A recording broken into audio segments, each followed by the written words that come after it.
Okay, everyone, thanks for tuning in here. Nathan Nab has empowered me to be the host for the day slash panel member. So if anybody in this chat attended the presentation we did at NASA, this is kind of like a continuation of that discussion. If you didn't attend, that's cool. We're going to try to talk about some new and different things. The world has changed a lot since NASA. So I just want to start with introducing everybody. I'm just going to go in order on the top of my bar here. So first we have Stephen Banks. Wonderful human, baritone saxophonist with Canary, played with Cleveland a lot, and we used to be friends and work together. Stephen, you want to say hey to everyone? Hello to everyone. Okay, next on my queue is Scott Campbell, woodwind category manager, consulmer, excellent person, friend of mine as well. Thank you. Scott, I like your background. It's very, I feel like I'm in a museum over there or something. Yes, it's pretty Me epic. too sometimes. You know, Richie Cole just passed away, and I was going through my office, and I found a handwritten manuscript of his entitled Reference 54. So, I mean, it's just crazy, the stuff that we find at the office. Whoa. Yeah. Okay, last but not least is serial entrepreneur, multi-entrepreneur, president-elect NASA, Madam President-elect Jess Voigt. Hey everyone, we're excited that we can chat with you all today. Cool. So everyone, feel free to use the chat feature as we go along here. We have a few questions kind of prepared that we're going to talk amongst ourselves, but at any time, please go ahead and introduce something on the chat thread and we'll kind of address it as we go. So just the first thing I think I just want to start off with, and anyone can answer this in any order, but essentially, how do you define entrepreneurship and why is it important right now for saxophonists or anyone really in the musical world? Jess, you want to take that one? I was like, we didn't plan this, did we? Sure. So something that, I mean, I've spent probably the last 5 years, I think now, I started kind of exploring the world of entrepreneurship officially in 2015. And for me, the idea of entrepreneurship within the music world is not necessarily so much about everyone has to start a business or everyone has to like start a venture. It's more about how we can apply their skill sets and particularly the mindset of the entrepreneur into the work that we do so that we're creating new opportunities for ourselves, reaching new audiences, not being afraid to innovate and to create new things. I think that the entrepreneur or the entrepreneurial mindset is super valuable for us as musicians so that we can kind of overcome our fear of trying and fear of experimenting a little bit. So for me, it's all about trying out new ideas, not being afraid to really test things, and of course not being afraid to talk about things like making money in the process and overcoming the idea of the starving artist mentality, which, you know, I think we all need to just kind of relegate that to the annals of history. Like, we need to get rid of that. But for me, that's what entrepreneurship is for me, and for how I think that we can apply that as musicians to the work we do. Yeah, I think that's really well put. There is this traditional mentality of the traditional entrepreneur, which is one who starts and sells businesses, and that's their entire lifespan. Is they just create these new enterprises and then sell them. Whereas what we're talking about is there's obviously that side that's incorporated, but in addition to that, it's how do you build a career that will probably include multiple streams of income to have a successful life. And Jess is absolutely right. We need to get this mentality of the starving musician. It's important to realize that you can both do what you love and have a happy, abundant life. Those are two important things. It's not one or the other. It's important to realize that we can have both. Right, and going off of that, I think that just inherently as saxophonists, we're all entrepreneurs in a way. We have the option of going to a military band or something like that. But even if you're in a military band, the odds are that you're teaching somewhere. You might have other streams of income. But certainly as freelance players or professors or repair technicians, whatever it is that we're doing, we all sort of have to come at this from an entrepreneurial mindset in order to fuse together all of the things that Scott and Jess have have offered in terms of having that fulfilling life and also being alive and well. Yeah. Yeah, and I was thinking like Steven, fusing things together. I guess for me, entrepreneurship is just basically like diversifying your skill set because we don't really do anything in a vacuum. Like even as performers, you're not just like singularly doing this one thing. So I think it's really just this broader idea of just continuing to diversify all the things that go into success, and that's different for everyone. Mhm. Kind of the next thing I had, and Stephen, you just kind of touched on this a little bit, so maybe you want to kind of take this first, is like maybe what are some shared experiences that like we all have as saxophonists, not just people on this panel, but like all saxophonists that have kind of like prepared us already for this, kind of have some entrepreneurial DNA, or like what are some of the shared things of being a saxophonist that you think are already kind of like baked in to everybody? Oh, sure. So just going from where I left off, just the fact that we don't necessarily have a concrete home. You know, it's not like there was ever a time where everyone was trying to go to music school so they could be in, you know, the New York Philharmonic or something like that. Or so even going back to our founding folks, Adolf Sachs, you know, Marcel Mule, like those guys were entrepreneurs. Um, and they were making it work with this new instrument that they had. So there's that idea that we are constantly now creating our home in the music world, I think, which is really really fun and sort of inspiring, and also exhausting. Um, I think that just maybe as musicians in general, even beyond being saxophonists, we're problem solving all the time when we practice, and we're getting a blip between two notes. We have to figure out how to make that work, and so we can bring that into our lives as entrepreneurs as well. So if we want to get from point A to point B, and there's this thing in our way, we have to use that same sort of skill set of problem solving to get around that and to get to the place where we're trying to go. And I also think that in sort of a maybe a tangential way that as saxophonists, I've experienced this for myself. So I don't know if this necessarily unites all of us, but I think it sort of does. The fact that we're supposed to play more than one instrument, like when we go into school, we don't just like bring our horn, you know. Horn is in French horn.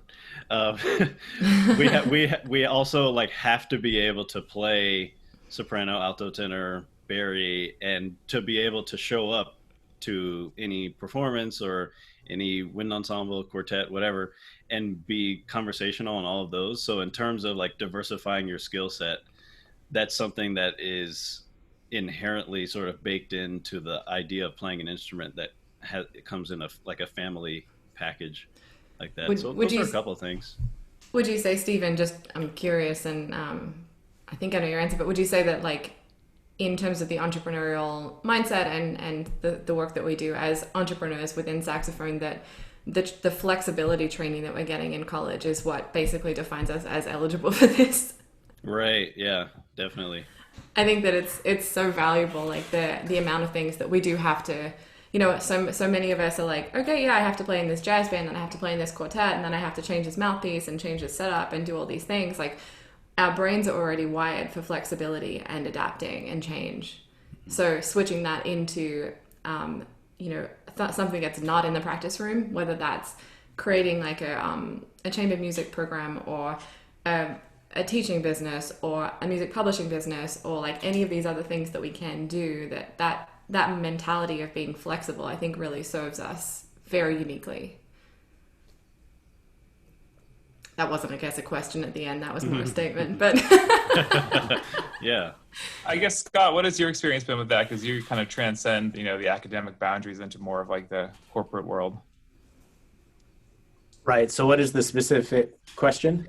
Just like shared experiences we all have that prepare us to be entrepreneurial in some way that extend outside of just like the traditional way we think. Gotcha. About it. Yes. Yeah. Well, exactly what Jess said. I mean, everything that we do go through at school does prepare us. You know, first off, you know, anyone who can go through, especially multiple degrees, They know how to work hard. They know how to meet deadlines. They know how to get up early in the morning. They know how to stay up late, and they know how to pull all-nighters when you have to. So, I mean, the work ethic is number one. I mean, 80% of the job is showing up. And that's so important, you know, and as I would go, especially when I was in the Dallas-Fort Worth area, I was doing gigs and things like that, you'd see how individuals would just not have that reliability, and they just wouldn't get the callbacks. I mean, and then you look at the guys who are really legendary, and you hear stories about this, how they show up an hour early, you know, before the rehearsal that they're doing for their buddy, but they're showing up early, they're leaving late, they're working harder than everybody, and that's what put them on top. And in addition to that, it's being very collegial, you know, with everybody around you. You know, I may have mentioned this in the panel discussion at NASA, but in my role now, I oversee all woodwinds for the company. And so I'm primarily a saxophonist. I have clarinet and flute chops, but I definitely do not have double reed chops. And with that said, I'm absolutely no expert on clarinet and flute. And so I rely heavily upon associations that I made previous to my role. And so it's really important that you build those relationships now, you know, especially while you're in school or when you're after school, wherever you can, because I can guarantee you that there are people that are my go-to people, and there are people that I will absolutely avoid because of situations in the past. So you never know what conversation or what person or what thing you're going to do that's going to either set you up for success in the future or failure. One concept that one of my students taught me is I want to help future Scott as much as I can.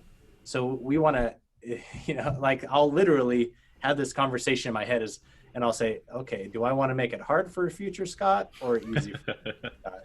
And I'll say, okay, I'm going to do you a solid, future Scott.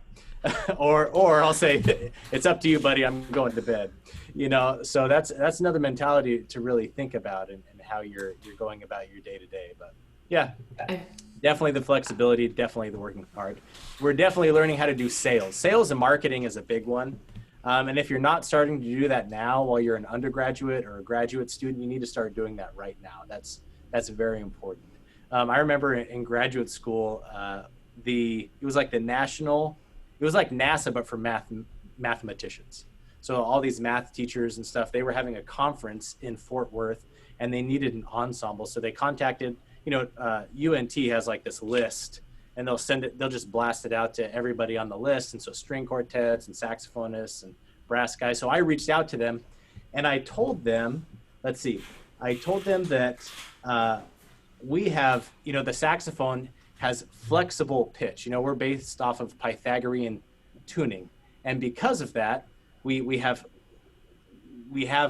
play in just intonation, which follows the Pythagorean theorem. And that's such a cool connection with math. And they're like, oh, that's it. We want you guys. I didn't tell them that the violinist could do it too or anything like that. And I thought I was like the world's best entrepreneur because I won a classical saxophone gig at a mathematics conference. But I mean, that type of ability to spin something, you know, is definitely sales and marketing at its core. So you should be developing those things too. I love that. Yeah, yeah, man, math. So I guess I want to maybe expound on this idea that Scott just brought up, that like marketing is important. And like, I feel like kind of in the saxophone world, like everyone's trying to kind of establish like their brand. Like I'm the blank person, like I do this thing, like I'm the person who does whatever. So some people maybe would say like to kind of get involved in, you know, some entrepreneurial stuff, it kind of dilutes my time to like establish like what that brand is about me. And like, how do we feel like this role plays in like kind of establishing your artistic identity and working on like kind of creating a market for yourself that Scott just kind of said was so essential? I think I'm happy to jump in on this one first up, but I think that it's really important for us all to have a clear understanding of what our personal brand is. I do think that it's something that we all need to sit down and actually understand, and it's not so much in like a kind of a gross like here's the brand of me and like I'm trying to share it with everyone and let me force my brand onto you kind of thing. Like we're not talking about a multi-level marketing scheme here. But you know, I think that it's really important for us to know who we are as artists and as people, so that then we can share ourselves genuinely in a way that's cohesive across all of the things that we do. I think that as artists, we are kind of, I mean, we are selling us. We're selling us as the work that we produce. Like it's very hard for us to separate our work from us as people. And you know, that's why I think that it's really important that we understand really clearly what it is that we are projecting to the world and what that means to the people who are receiving that from us. And so I do think that having a strong idea of that personal brand is really important, so that then you can shift into the genuine marketing side of things, which is where you're not trying to be gross. And again, multi-level marketing schemes, I just keep thinking of these things like it's the same people sharing the same spiels over and over and over. It's like copy and pasting other people's marketing strategies. I think that when we understand ourselves and are truly genuine, that's where marketing becomes less about sales and more about sharing. And when you're in that place, that's where marketing can happen really effectively, at least in my belief and in my experience. Yeah, I would totally agree with that. One really cool thing that I've been able to experience during this pandemic time, actually, is these weekly meetings that Young Concert Artists has been putting together with some of their alumni, and they've been talking about things like this. And Anne-Marie McDermott, who's a fantastic pianist and also someone that runs the Bravo Vale Music Festival, she said that knowing yourself is sort of the hardest part, but also the most fundamental portion of all of this. They were talking about marketing, they were talking about dealing with donors, talking about stage presence and all of these types of things, but the central aspect of all of that is you just trying to be authentic. And then you know there are a lot of issues with that, because then you're trying to be authentic. So then figuring out Right. like how to just be in a way, and then figure out how when you are, how is that different than when other people are? I think it's really funny, like the idea of trying to be authentic, you know, like Yeah. like we all try to be authentic, of course, but it's not until you just kind of like back away and you're like, actually, why don't I just be myself? And that's when that Right. authenticity can come across. Like, I think that we've all probably experienced that feeling of, it's almost like weight has been lifted off when all of a sudden you can just be yourself in the work that you do, and no one's thinking, and you're not worried about what people are thinking. You're not worried about whether or not you're on brand. It's just like, this is me. Right. Yeah, and that's actually, I remember the specific moment that happened for me, and it was in my master's degree when I first heard the music of Joseph Boulon, who was a classical era composer that was of Afro-French heritage. He was, came before Mozart, and it was that moment of, oh my gosh, I see a black classical musician, and I'm not trying to come at this and like do it for the first time. I'm a part of this community, and like since that moment, I feel like I figured out, I was able to allow myself to be authentic, and Yes. and that was just such an important thing for me. So I only say that because like if you don't feel that, like if you don't feel authentic when you're playing or doing whatever you're doing artistically, like keep searching for like what it is that could be the cause of that, because I really had never even thought about it before that moment. But then all of a sudden it was like, whoa, the floodgates opened, and I had all of these ideas of how I could use my instrument to do important things and to, do things that I thought were interesting. So It's super freeing. Yeah. I remember my moment too. Like, it's one of those special things. I don't know how many of us get those moments, but when you get there, it's just like, oh, now I can just do the things that I like. That's nice. Mhm. This What idea about- of authenticity is so important. And there's a book that's almost so popular now, it's well, I don't want to say it's overdone, but the 7 Habits of Highly Effective People, I'm assuming most people on this call have read it. If you haven't, you really do need to. And that's one of the core values in this 7 Habits of Highly Effective People. He talks about how, there are facades and there's kind of tricks that you can do in the business world to get what you want, and this kind of short-sighted way of doing business and behaving yourself. But when all reality, it's all based on fundamental truths. And that's what these 7 habits are, ideas of seeking first to understand before being understood, the idea of win-win, all these concepts. And so with that being said, when we are, and this whole idea of personal branding is really interesting because it's new, really, especially with the advent of social media. But when one is out working on establishing a personal brand, or when they're working on entrepreneurship ideas, this idea of if you help enough people get what they want, you're going to get what you want. That's really important. So the idea of with your personal branding, if you're putting out content that benefits other people, it will be seen that way. And it will really benefit them. There's something that comes to mind, this idea of online lessons and lesson websites, like subscription-based lesson websites, is a new thing as well, kind of in the last 5 to 10 years. And there have been some people who are very successful at it and some that haven't been extremely successful at it. And 2 people come to mind that have very successful ways of establishing that. And that's because they're putting out content that is great content for people that want to learn how to play saxophone. And both of them are jazz-oriented saxophonists. But with that being said, they present ideas and concepts and teaching videos that are great and easily digestible. They're extremely well put together, and very passively, they say, and by the way, if you want to learn more, I have a website that has lots more. You can go check it out. And sometimes they don't mention it at all.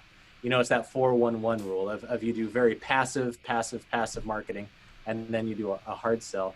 But with that being said, then there's another person who I would consider actually probably a better educator than the other 2. He's a much better educator, but he's hard selling in every one of his videos. And for that reason, it's not being successful. So when you're more focused on helping people get what they want, knowing that you do enough of that, you'll get what you want, that's really going to benefit you on the back end. So anyway. I've heard a statement or someone talk about this, an entrepreneur mentor of mine who talks about the idea of like, if you deliver really great free content, people are going to be like, if this is the free stuff, imagine how good the paid stuff is. Right. It's not that you're diluting the content or like giving away all your secrets. It's that people are intrigued by that too. Because they're like, if this is what's free, I can't wait to see what people are getting, like what I get if I pay for it. Mm-hmm. Yeah, I think it's also worth bringing up that like with all of this individual branding and stuff, I think the potential for the market is a lot bigger than everyone perceives. So it's like, well, if I'm not the best person like in my region, school, whatever, wherever I fit in the saxophone world, then like I'm not going to be able to be successful as like an entity. But it's not like, when you buy clothes, you don't just like shop at like this one store or bust, right? You have this like range of places that you go for different things. And I think that's kind of what like bottomless scroll and the internet and like the continuous like unyielding appetite of like content has like brought to music, is that it's actually grown the market quite a bit, and you can be successful not like in spite of someone else. There's just a lot more room for different kind of things for people to consume. That's absolutely right. And that goes back to what Jess was saying and Stephen was saying in terms of having that moment of when they realized that epiphany, right? Of when they realized what was authentic to them and their own branding. Well, I totally just lost my train of thought. Go ahead, Jess.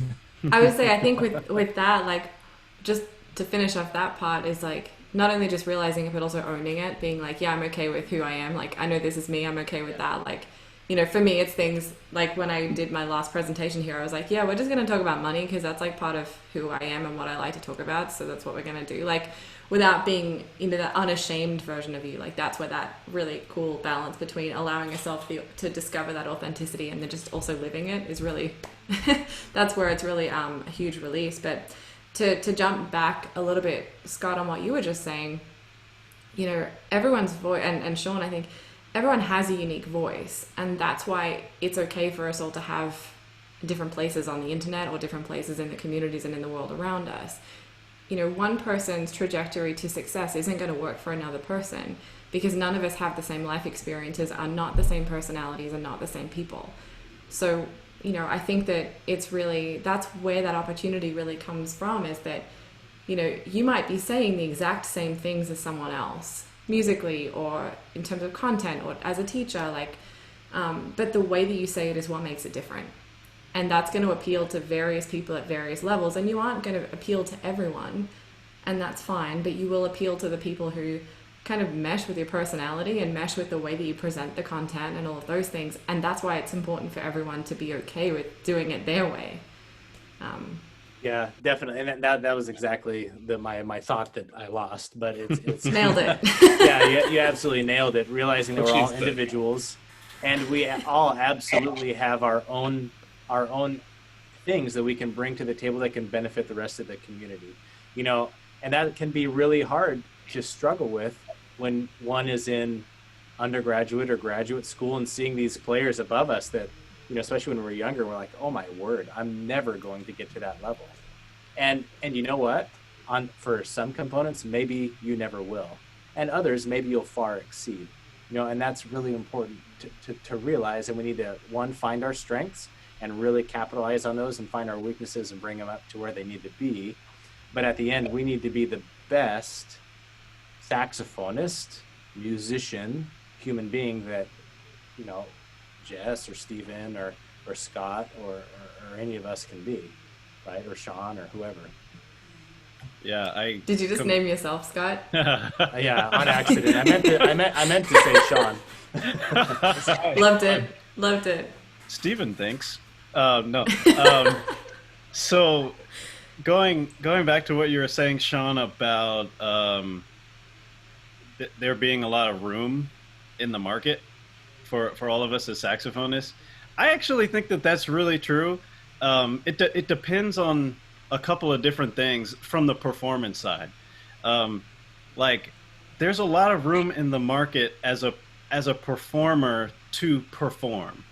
There's not always a lot of room in the market to, you know, make a ton of money with each performance that you give. But I think it's, as saxophonists, a lot of us just really like to play. And I think that we should sometimes take advantage of that a little bit more, in terms of, like, just going out and playing a recital at a church, like, or a recital at a community center or something like that, because we really can, and we can have a lot of that impact that we're trying to have just by getting out there and performing, and that's building our ability to perform. There's a wind quintet called Wind Sync, and they did like a Zoom class with our chamber music class at IC, and they were talking about how for their first like 2 or 3 years, they just did a ton of outreach performances and just built up a lot of performance experience before they were actually, you know, joining Concert Artists Guild and playing all of these amazing venues, Carnegie Hall, whatever. And so it's good for us. It's good for the community. It gets the saxophone out there. Because I think about with my quartet and even as a soloist, like, every single time we've all experienced this, every single time we're playing, people are like, oh my gosh, classical saxophone, I've never heard of that. Yeah, blah blah blah blah blah. Like, this must be very new. Are you someone once asked Kanari if we were the only quartet in the world, like, after we played something. You're like, yes, actually. I'm like, yeah, that is absolutely ridiculous. So yeah, like, I think we should just play. That's one side of things, in terms of there being a lot of room in the market, and like getting out there and playing for people, and not always necessarily like trying to put it online or something like that. Eventually, you know, someday again, can be really helpful. But then on the side of like paid performances, there's also a lot of room in that market too. Maybe a little bit less, but just because of demand. So like in the concerto realm, like if you're trying to play with orchestras or play on concert series or whatever it is, like there's not always a ton of demand just to hear a classical saxophone performance. Um, but if you are defining your authentic self, then you're also bringing something else to that table that people are going to really be interested in. And then the sort of the saxophone nature of what you're doing at that point often comes second in a way, and then they can fall in love with you, and then consequently fall in love with the saxophone. Um, and I think that if we're more so trying to market um, that side of things, then there's the market there's no market for how do I say this? There's no, like, there's an incredible market for you as a human being because you are the only you ever. There will never be another you. Um, but if you just think of yourself as a saxophonist, then it's an incredibly crowded market, you know? Yeah. So that's something for people that I think want to be performers. You have to start thinking about your marketability sooner rather than later in terms of like what will you bring to the table as a performer, even beyond just like having a social media presence or whatever, but just like what will you literally bring to the table in your concert that might set you apart from somebody else. If why would someone hire you, you know? Yeah. So I think Stephen, you might agree with this too. I think that we all listen to saxophone players who we want to sound like and study and like listen to recordings and really analyze the saxophone part of what we do. Mm-hmm. To be a successful performer in the way that you're talking about, by being more than just the saxophonist, I would encourage and I would assume that it would be important to actually study the careers of the people who have been able to create those realities for themselves outside of saxophone. Because if it's been done in saxophone, it's going to be much harder than if it's something that you're seeing someone else applying it into a different instrument, and then you can bring it to saxophone as a new medium. Absolutely. I mean, when I really think about it, the type of career that I like always sort of envisioned for myself has literally never been done by a saxophonist. Mm-hmm. That I know of, at least. And so all you can really do is look at like people that are doing incredible things on other instruments, who's doing the type of thing that you want to do, who's playing the type of music that you want to play, and also like writing the music you want to write, or starting the chamber music festivals that you want to start, and how do they do it? Because it's like virtually impossible to do everything 200,000% like we right. feel like we have to. So I find myself doing that a ton right now, just trying to learn about people's lives, because early on it seems so binary, like, oh, this person's a performer and that person's a teacher or whatever, but right. There's so much gray area. In addition to finding successful role models outside of the saxophone or even the music industry, another concept and idea is also seeing history repeat itself. Stephen had mentioned earlier, talking about Adolph Sax and how he's an entrepreneur. If you look at Eugene Van Doren, he was an entrepreneur. Henry Selmer, he was an entrepreneur. All of these people were successful entrepreneurs who were in similar roles that we were in right now, and they simply realize that if you help enough people get what they want, you'll get what you want.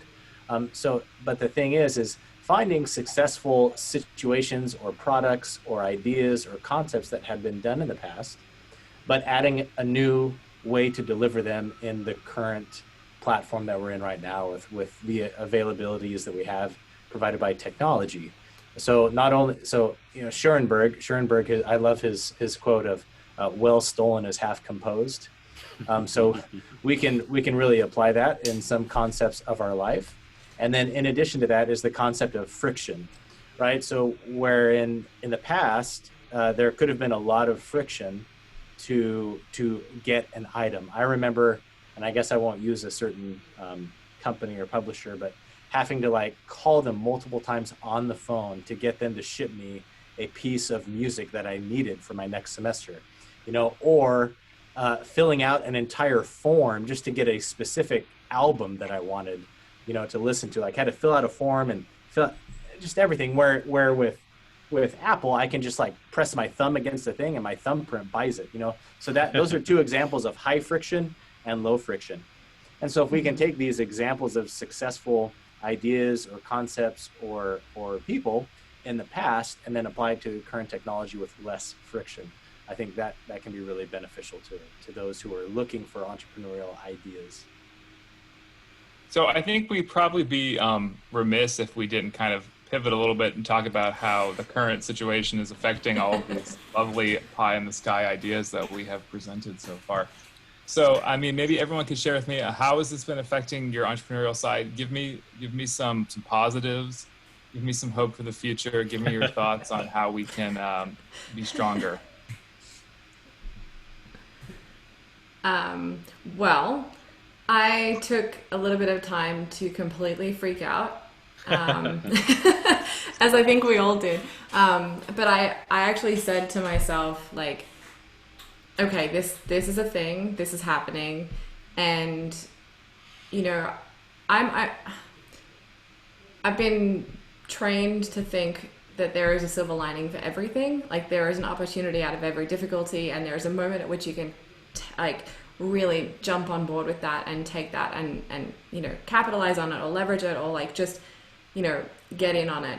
But I also know that to get to that point, we also have to realize what's happened and feel through the thing that's going on. So for me, I knew that I would be able to get to the place at which I could see this as not only being like a horrible, horrible situation for literally everybody in the world right now, but also like take it from that to a place where I could be like, hey, here is an opportunity that I can actually serve people in a way that I couldn't before. And, depending on what that ends up being, maybe I'm the first person to do that, or maybe there's like, that way that you can jump in and be part of whatever is to come next right from the beginning, rather than kind of living too long in the freak out. So I find that allowing myself the permission to actually have the freak out and to kind of own it and be like, this is where we are right now, this is fine, freak out, get through it, you'll figure it out. And then when you're ready to start exploring, you start to see so much happening. And the last couple of weeks, I've been chatting with my class at Baylor, and I get into our chats and I'm like, can you all see what's happening? Like, look what's happening online around you. Look at the companies that are popping up in different places with ads. Look at how they're changing. Look at how they're adapting their business models to serve this new environment and this new climate. And that they're also willing to kind of experiment with things in this time. And I think that, I see this as such a time of incredible opportunity for people who are willing to see it, and to actually not, it's also very hard to talk about this in a way that doesn't seem callous, because there is a lot of very serious difficulty happening for a lot of people. So it is this balance of, can I do this ethically, and can I work in this time where there are opportunities? Can I do this in a way that is ethical and that isn't me just taking advantage of people? But I think that we're really in this moment of change, and I think that if we can get on board with being open and looking and studying and learning from the people that are adapting, then we have the opportunity to evolve our industry in a really significant way. And that was a long rant. No, that's awesome. That's all really good to hear. So I guess for me, during this time, I also have gone through some stages, I think. At first, and these are personal, I'm not talking about the world. I'm not talking about the world at all. Like you said, it's a difficult time for everyone. But at first, I was like, a break! This is fantastic. Like I had this. Right. Like I had a lot of performances coming up this semester, and I was burning out. I was really burning out. And so I went home, I was at home and I was just practicing all day and, working with my students, and I was just really, really productive. And then that slowly like sort of went away as then I realized, oh, my CD recording project for this summer is probably not happening. This other thing that I was really looking forward to is probably not happening. What am I practicing for? Okay. And then, I started just trying to think more about fundamentals and stuff, but it was less inspired, I would definitely say. And then it started getting really hard when everyone transitioned to this so well, and like we're now doing like 100% online lessons, but it's not just like a little thing. It's like your actual students that are graduating from your school. So it's not just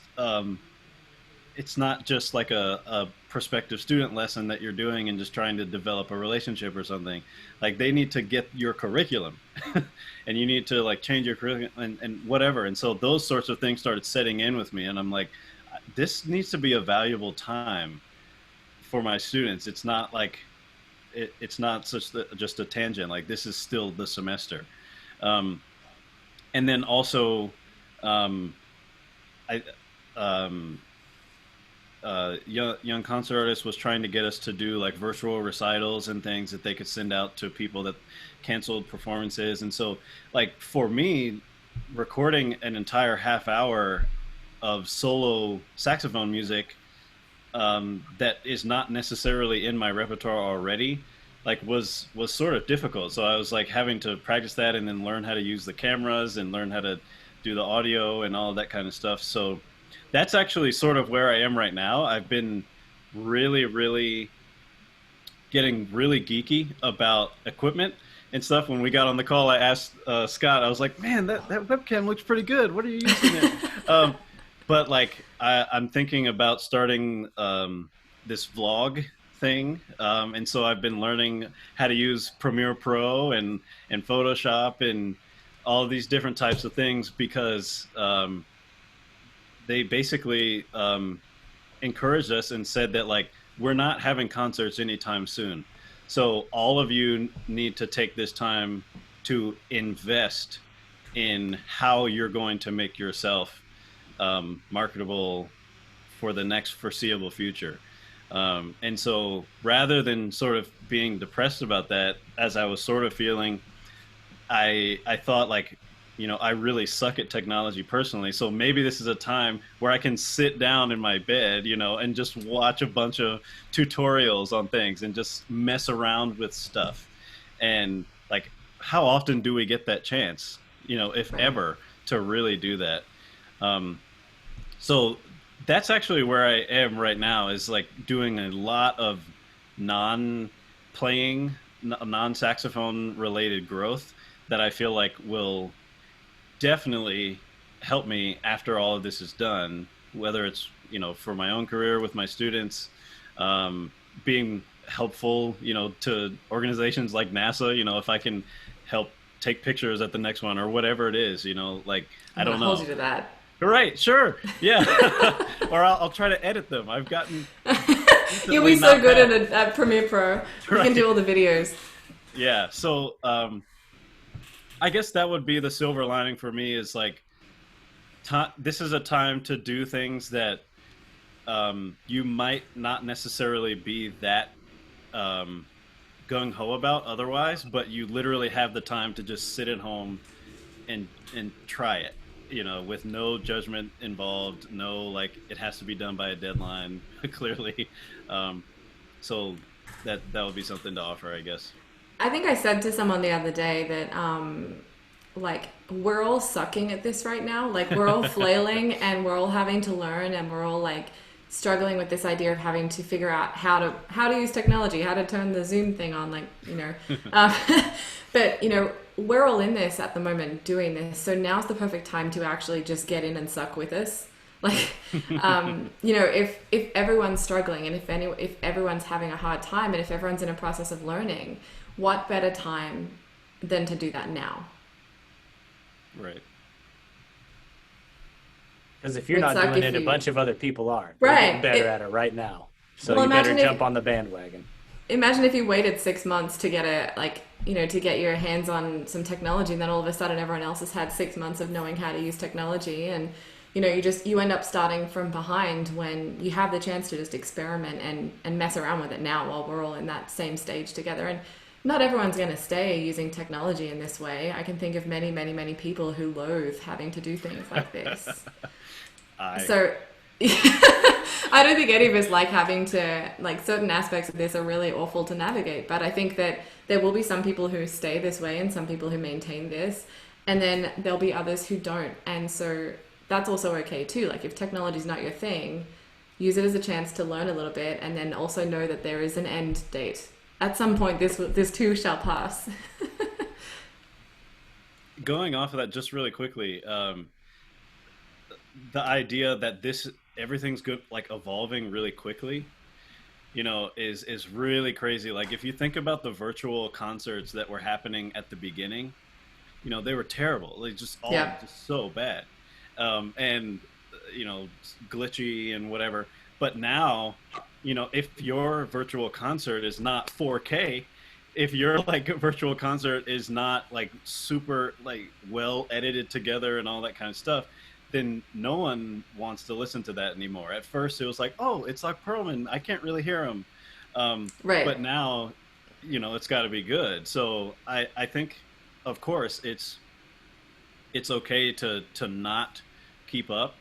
But if you want to, if that's something that you want to do, then you have to make sure that you are trying to keep up and predict where things are going. It's so that you might have the chance to be the first at something else. Because these markets, we're all online now, and the market just is going so quickly. It's crazy.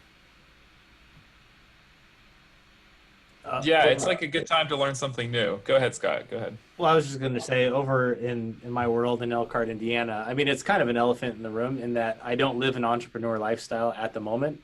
My life was 100% entrepreneurial before I came into this role. But as of right now, as a company, we've worked on very specific key initiatives, and I'm probably working longer hours since we've gone on lockdown than before. So, I'm easily putting in 14 to 18-hour days. It's pretty insane. Oof. And working very intensely on product development with our engineering team, and also how we want our future portfolio to look 3 years from now, and mapping out how we're going to get there and how we're going to work with our manufacturers, our manufacturing facilities, here in Elkhart to get to that point. So, I mean, it's just a lot of things to work on. And so, in essence, I mean, once you boil it down, we're focusing on things that we didn't have the bandwidth to focus on before all this happened. So, and that's a good analogy for the rest of our lives. I mean, now is the time to take a big, deep breath and look and say, where do I want to be 3 years from now? Who do I want to be? And that's not enough. I mean, that's your strategic goal, but you have to map out every tactile goal to get there. And if you don't map it out, if you don't write those out, I mean, it's simply not going to happen. You need to think through the entire processes. So as individuals, especially if you want to be entrepreneurs, you have to think, what is your long-term strategic goal? Maybe it's 1 year, maybe it's 3 years, maybe it's 5 years. And with each one of those goals, you have your small tactile goals, and you have to map all of those out. And it's really good to put timelines and all those types of things. So anyway, that's something that we're doing as a company. And it's definitely things that we need to be doing individually as well. Another thing is and this is a conversation point that took place at NASA, is this idea of balance. Somebody mentioned something about, well, how do you guys have great balance? And we all, I think, kind of looked at each other and we're like, man, you have no idea. We fooled you. Weak laughed. Yeah. So in my life, that's definitely something obvious, especially with these long hours. Trying to focus on is trying to find some balance. And it's important that we find those things. And really, it's roles. So I have a responsibility to my family. I have to take care of that. I have a responsibility to my employer. I have to take care of that. And I have a responsibility to myself. And that shouldn't be neglected. And for that, I mean, it's mainly my saxophone and our artistic desires, but also health, right? and exercising and things like that, but trying to find a balance between those three core things. Yeah. Scott, I just had a quick question for you. I hope you don't mind. I was just curious, with the shift to all the things that you've been talking about at the company, have you been finding that your entrepreneurial background has helped you in your current work climate, knowing that they've also had to shift as a company? Yeah, absolutely. Yeah, definitely. You know, I'm kind of, especially in my role, so I'm in the marketing team, and then as a category manager, we have some younger guys now, but especially when I came on, I was called the kid. You know, I was literally the kid. You know, because I feel that deep in my soul. Right? I think I feel that more than all of us. You know, and so with that being the case, it yes, totally, absolutely. And I've taken to it like a fish to water. I mean, I love all the online stuff. I love that we're thinking more virtually. I think that we're getting away from the traditional approach to stuff. I think it's fantastic. And because of this, you know, my company is more willing to think outside of the box. And so when we bring these crazy ideas, instead of them saying, that makes us feel uncomfortable, they're like, no, that's a great idea. We better start doing some of that or we're all in trouble. So, right. Yeah, you know, definitely. It's that's been a help, not just now, but through my entire career here. And it's only been 2 years. You know, I've only been with Consulma for 2 years, but that whole entrepreneurial background is, and I think that's one of the main reasons they brought me on as well. I think that's one of the things that I brought to the table that they kind of realized. And outside of my entrepreneurship and stuff with saxophone and saxophone camps, my private studio and performing, but I was also into real estate as well. And so that kind of business savvy, running numbers and books, doing all that kind of stuff helps as well. But yeah, that's diversified. Awesome. Yeah, I think it's such an interesting and valuable thing to also realize too, is that you know if you develop a diverse skill set, it's never going to go to waste. Like you will never not need it. That's right. That's absolutely true. Yep. Yeah. There's a question for you, Sean. I see that. Yeah. So yeah, I mean, let's open up some questions. We're going on about an hour here, so if anybody has any questions, go ahead and type them in. As far as me and starting the company, I just have this terrible habit of just like agreeing to do things without knowing how to do them. So I was working with Dave Bienbender on this, commissioning the saxophone concerto, and he was like, "Hey, if you do the campaign, we can I'll put you on the dedication." And I was like, "Okay," but I had to figure out how to do the campaign, and that was like the early days of crowdfunding back in like the aughts, like 2009 or something. And so then after we were done with that, he's like, "Well, let's maybe see if we could like publish it." And I was like, "Well, what if we just put all the saxophone music just in like one place? Because it's getting hard to keep track of stuff. You know, someone has something cool at NASA, and you're like, oh, that piece is cool. Like, how do I get it?" And you have to like find it on everyone's websites and whatever. So I told Dave, like, let's just publish this piece, but I didn't know anything about how to do it from as far as like the internet, the actual like physical process. So I just kind of like learned as I went, and just kind of let the realities of the situation kind of like guide my decision making. Definitely kind of conservative at first, and kind of figure out like where we fit in this larger publishing industry. But I think it's like, I think that's just really goes back to like playing the saxophone. You know, you get this piece, you get like Barrio, and you're just like, I don't know how this works, but I'm gonna just see if I can do it. And then you kind of work your way through it. And I think that's like kind of something that you can extrapolate from playing saxophone. It's like we have to be like very scrappy people throughout our instruments, like whole history, and we just like keep doing stuff and making it work. So that's like the short story, but I just kind of stumbled my way through until I figured out it was something viable, and then I focused my attention on kind of trying to refine the process. That's cool. I had no idea about that. Yeah. You mentioned that you like throughout all the bootstrapping and things, you did mention that even though you were trying out all these new things, you were trying to do it a little bit more conservatively. Yes. Could you expound on that a little? Yeah, I mean, at the time, I was just living in like a little 2-person apartment in Denton, and it didn't make a lot of sense for us to like, well, let's go down to like Kinko's and make like 200 copies of all these pieces, just like hope for the best. You know, we didn't even have really a way to send outgoing mail in my apartment that was really that effective. So just as far as conservatively, I just kind of built the model so that there wasn't really a lot of startup costs. So for me to publish a piece of music, it's like a percentage, and part of that percentage goes toward our like production costs. So a lot of times when someone buys something online, like, you know, I don't have a copy of it here at the house just sitting around. It's kind of like print on demand in that way, because chamber music is, you know, we all love playing it, but it's not a huge demand for it. So I didn't want to get too involved in the front end on shelling out like my limited funds as a master's student. So I just kind of let the orders come in and let that kind of direct me on like what piece is going to be more popular, what piece was not going to be popular, instead of like my own feelings. Like, I love this one, why isn't anybody playing it, kind of thing. Yeah, that's perfect, because that's like assessing the risk ahead of time and kind of limiting the possibility of serious risk and damage from the get-go, rather than just kind of, you know, diving head first and be like, we'll figure this out later. It's a little bit of that both, like you can figure out the things that need to be done, but do it in a way that doesn't jeopardize you. Yeah, I just try to be like risk adverse as musicians, because we take a lot of risks already, like emotionally. So I thought like you'd probably be financially risk adverse, kind of see how that worked out. Yeah, Hey, I think guys. that's pretty common. I have a 4 o'clock that I have to head off to, but I really appreciate being part of the discussion. I really appreciate you guys including me and the questions. Real quick before I log off, I want to just mention several books that I found really helpful for me coming up.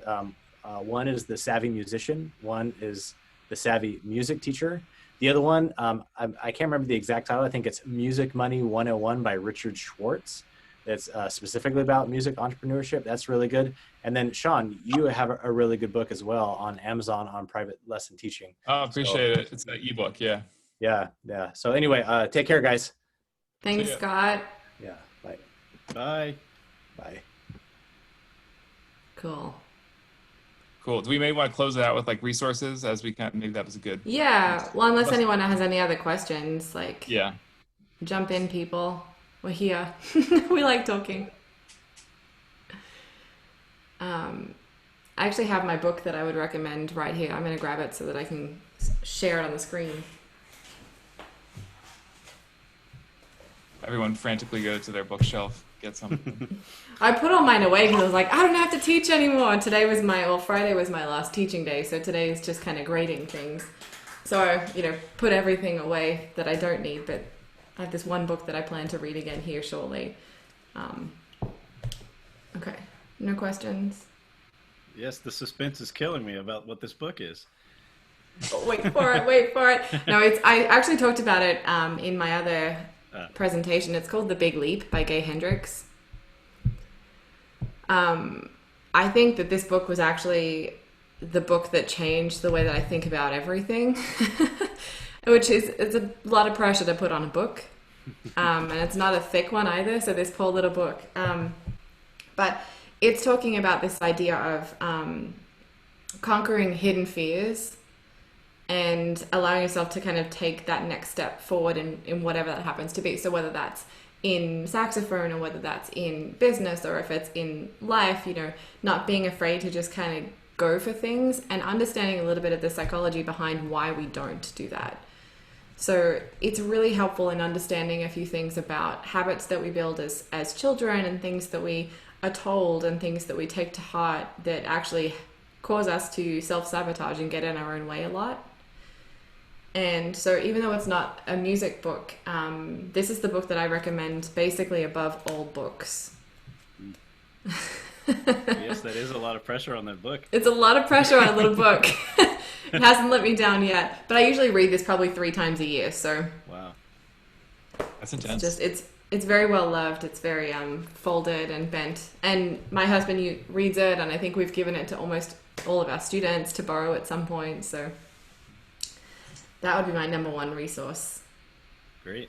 I am sitting here trying to think about, entrepreneurship related books and things like that. But I think that I would maybe just sign off with just a couple of thoughts.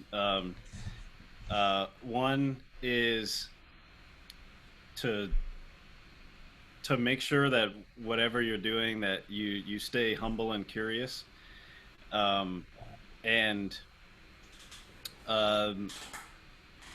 also that you don't forget that you don't, how do I say this, that you don't use entrepreneurship or think about it in a way that is like a plan B to whatever your dream is. Like it's okay to have dreams and to want certain things to happen in your life. Um, we have to be entrepreneurs, and even if you don't reach that dream of yours that you have first, there's no, you don't have to give up on it or something and say, oh well, I'll just do this, or something like that. But just to use all of this to your advantage, to allow you to be in the space where you can continue to like pursue your dreams. And so I think that my colleagues here probably have more concrete examples of things that give tips and advice on that. But I think that for me personally, that's been the thing that I think has helped me get to some of the places that I've always wanted to be at this point. It's like in those points when I definitely did not think that I could get there, or definitely thought that there was no reason for me to even get there. Like if I get there, like who cares? Why does it matter? I think that just sort of really committing to yourself, like what your goals are, and not being afraid of your own goals is sort of important. Maybe stuff that I would leave with. That's a big one. That's such a big one. I love that. Yeah. Yeah, I like that too, man. You just got to dream big. Yeah. I had one other thing that I did want to mention just as like a final parting word for here before we do finish off. And Sean, I'm sure you have a couple of things to add too. But something that I've really been thinking about a lot with all of the climate that we're in at the moment with the pandemic and what's to come after the pandemic. I've been chatting with a lot of people, and I said something the other day that I've actually written down on a post-it note, and I have on my computer, like attached to my computer, because I would just, you have those moments when you're like, I can't believe I said that. It's that, don't change your goals to suit the climate. Change your approach to the climate to reach the goal. Mm-hmm. So That's good. Everyone's so smart. I mean, I was like, I'm quoting myself, like, which feels really strange, but it was one of those things that I was like, the end goal doesn't have to shift, but it's like going to Oz, right? Dorothy getting to Oz. She had to go through all these different things along the way that she didn't know she had to do until she was there. Like, she had to change the way that she thought she'd get to the Emerald City. And I think that it's really important for us during this time of serious uncertainty and serious change that don't let that rock you so much that you change everything about your goals and about who you want to become. Just look at how can you get there a different way? How can you change your attitude and your approach around the circumstances to still get you where you need to go? Yeah, that's great.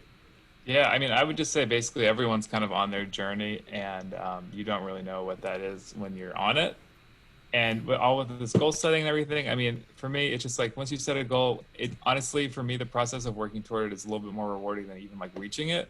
Because like I want to do this thing, then when you finally do that thing, it's like, okay, well, I'm not ready to like retire yet, right? So like what's the next? Like, where am I going from here, right? So it's really just this continual process of just like redefining your goals and developing like along this path that kind of just unfolds. So there isn't really like any secret sauce. You just gotta keep that in mind. For me, it's like I'm never really going to be satisfied probably.